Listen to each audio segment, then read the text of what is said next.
Their feathered friends, they can't fly. So instead of moping, they figured out another way to get around. In fact, quite effective at staying alive thanks to some very long, powerful legs, which help them run at speeds of 35 to 40 miles an hour. They can actually maintain those speeds up to a half an hour at a time. Also, those legs are so strong, they've been known to break a lion's backbone with a single kick. So not only are they fast, but they can defend themselves quite nicely.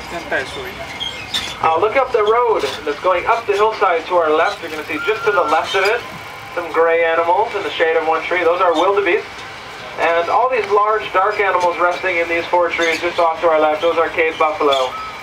And both these animals are going to have something in common, and that is their horns that curve inward. And those are very helpful for these animals because they like to travel in large groups, big herds, and when you're traveling with 1,000, even 10,000 your closest friends and relatives, one thing you don't want to do is poke your neighbors in the eye. So these horns allow everyone to travel safely together. Now you're going to notice in the shade of those trees, those big Cape buffalo have some very recognizable things about them. First is their size. A full-grown Cape buffalo can weigh up to 2,000 pounds, which, to put things into perspective, 4 times the size of a full-grown lion. They are really big. They are really dark as well.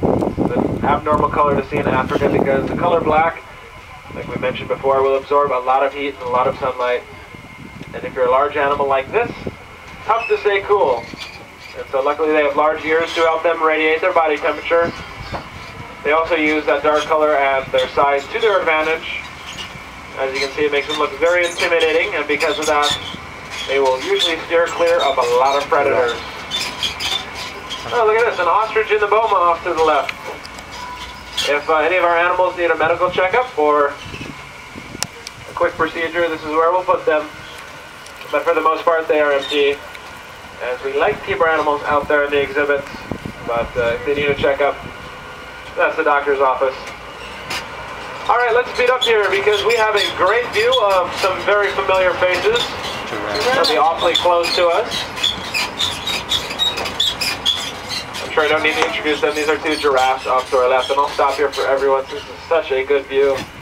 Now, these 2 are both full-grown females.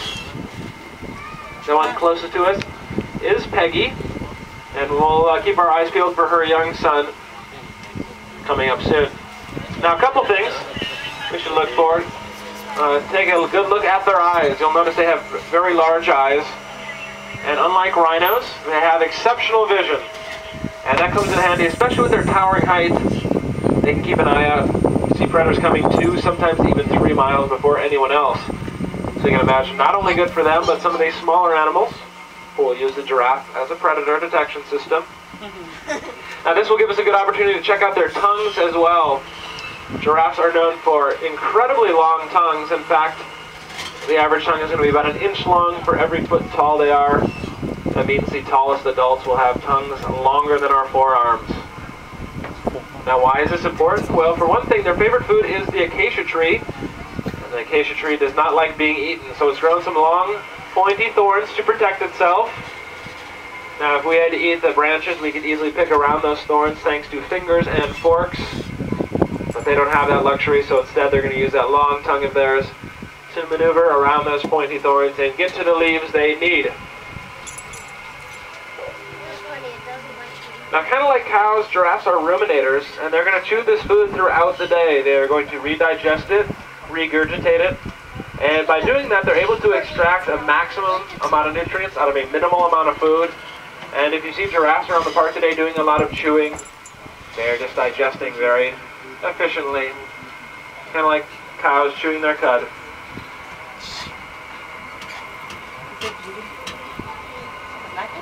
And we'll be seeing some more giraffes here as we move on. Look behind the 4th tree off to our left in the shade. That is Nola. She's our female northern white rhino. I mentioned only 8 left on the planet. We saw the male. Well, this is the female.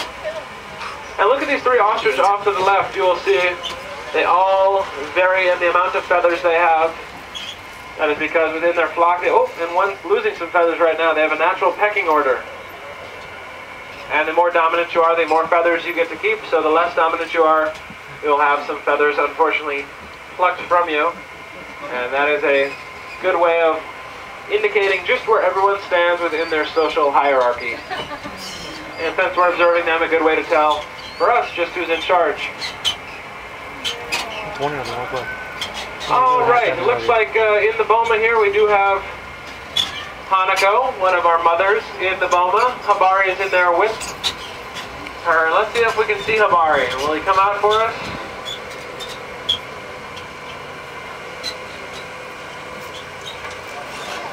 Keep your eyes peeled for him. He's about 4 months old. Oh, he's right behind Mom. If you look in there, you'll see Habari just behind Mom. And she had a standard medical procedure she had to go through. That's why she's in there. And he just couldn't stand to be alone without Mom, so he's in there as well.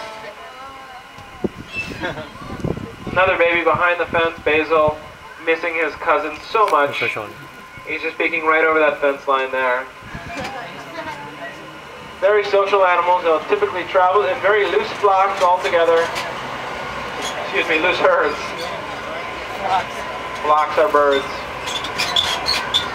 Alright, and as we come up the hillside here, we're going to see some new animals in this new enclosure.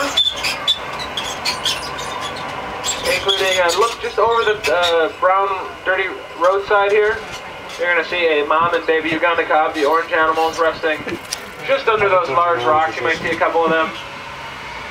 If you can't see them, you should be able to spot the rest of the herd. They are covering that green hillside in front of us. Now, cool thing to do, whoa, look at that, jumping over the crevice here. Let's check it out. There you go, nice jump. Neat thing to do is take a picture of these animals on the hillside and convert the photo to black and white later on. And you'll get a good understanding of how a lot of these, another jump, there you go, on how the predators are seeing these animals. Because actually orange is a great camouflage. It's a great coat color to have, especially if you're living in green environments. And that is because most animals in Africa, and that includes predators, are essentially colorblind. Orange and green blend in perfectly together. And when we see animals of this color, we can assume they come from green environments. Now the tan animals on the hillside are Summerings gazelle, and we have a similar rule of thumb for them. Theirs is much more obvious. If we see tan animals, typically they're coming from drier environments like the desert or the dry grasslands of the Serengeti. Alright, at the top of the hill we're going to see some roan antelope, and if you're looking closely you might find one of our young babies who's about 3.5, 4 weeks old. And we'll pull around here and get a better view of her. You should be able to spot her. She's right in the middle of the group. She's standing right in the rocks there, and that is the safest place for the babies to be. Cleaning herself. Yet to grow horns. Some very floppy ears. She's actually standing up right now. We saw another young baby hiding earlier. And for the most part, these young ones will be hidden, but it looks like it's the right time to come on out. Look towards to the rear. You might see some more orange rust-colored animals, including some bongos running around towards the back. The copper-colored animals, also some red lechwe, lighter color. You may see to the left of the island, kind of in the back of the enclosure, more animals using that cryptic coloration, orange coat of theirs, to blend in. And there we go, there's a good view of the young one hanging out just in those boulders. She's in the middle of what we call an alert circle. You'll notice all the adults are looking different directions, so they're all sitting in kind of a loose circle. That's because if you're prey in Africa, one thing you do not want to do is wander around all by yourself. And so by forming a circle, you can use your herd's extra eyes, extra ears, and by pointing them every direction, you can make sure you got all your bases covered and you're not surprised by any predators out there on the prowl.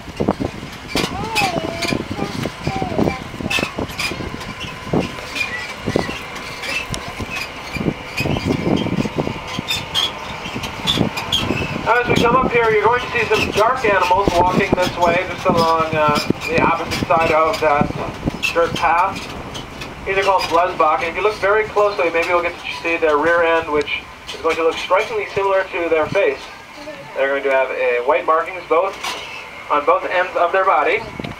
And I mentioned before that predators are going to have limited color vision. So to a predator, this can be awfully confusing.